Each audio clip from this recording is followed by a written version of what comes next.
Therefore you shall love the Lord your God, and keep his instructions, his statutes, his ordinances, and his commandments, always. Know this day, for I don't speak with your children who have not known, and who have not seen the chastisement of the Lord your God, his greatness, his mighty hand, his outstretched arm, his signs, and his works, which he did in the middle of Egypt to Pharaoh the king of Egypt, and to all his land, and what he did to the army of Egypt, to their horses, and to their chariots, how he made the water of the Red Sea to overflow them as they pursued you, and how the Lord has destroyed them to this day. And what he did to you in the wilderness until you came to this place, and what he did to Dathan and Abiram, the sons of Eliab, the son of Reuben, how the earth opened its mouth and swallowed them up, with their households, their tents, and every living thing that followed them, in the middle of all Israel. But your eyes have seen all of the Lord's great work which he did. Therefore you shall keep the entire commandment which I command you today, that you may be strong, and go in and possess the land that you go over to possess, and that you may prolong your days in the land which the Lord swore to your fathers to give to them and to their offspring, a land flowing with milk and honey.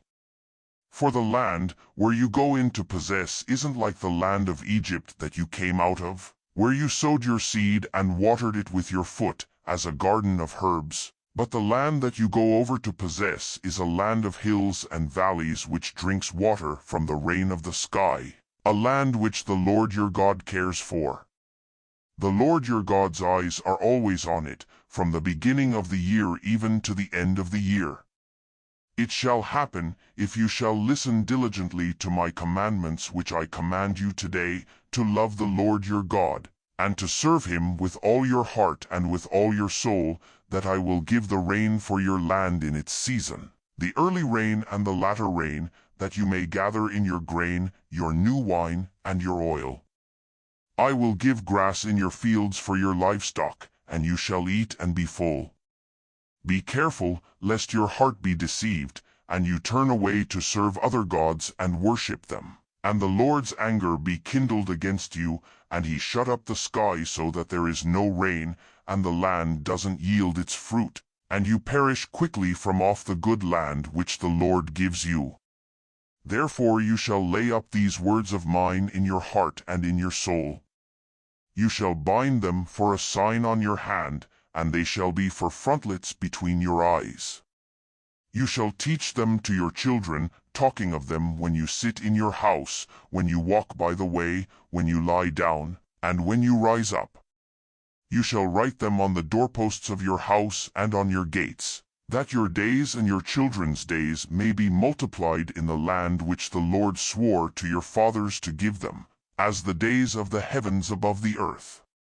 For if you shall diligently keep all these commandments which I command you, to do them, to love the Lord your God, to walk in all his ways, and to cling to him, then the Lord will drive out all these nations from before you, and you shall dispossess nations greater and mightier than yourselves. Every place on which the sole of your foot treads shall be yours, from the wilderness and Lebanon, from the river Euphrates, even to the western sea shall be your border. No man will be able to stand before you. The Lord your God will lay the fear of you and the dread of you on all the land that you tread on, as he has spoken to you. Behold, I set before you today a blessing and a curse, the blessing, if you listen to the commandments of the Lord your God, which I command you today, and the curse, if you do not listen to the commandments of the Lord your God, but turn away out of the way which I command you today, to go after other gods which you have not known. It shall happen, when the Lord your God brings you into the land that you go to possess, that you shall set the blessing on Mount Gerizim, and the curse on Mount Ebal. Aren't they beyond the Jordan, behind the way of the going down of the sun, in the land of the Canaanites who dwell in the Arabah near Gilgal, beside the oaks of Moreh? For you are to pass over the Jordan to go in to possess the land which the Lord your God gives you, and you shall possess it and dwell in it. You shall observe to do all the statutes and the ordinances which I set before you today.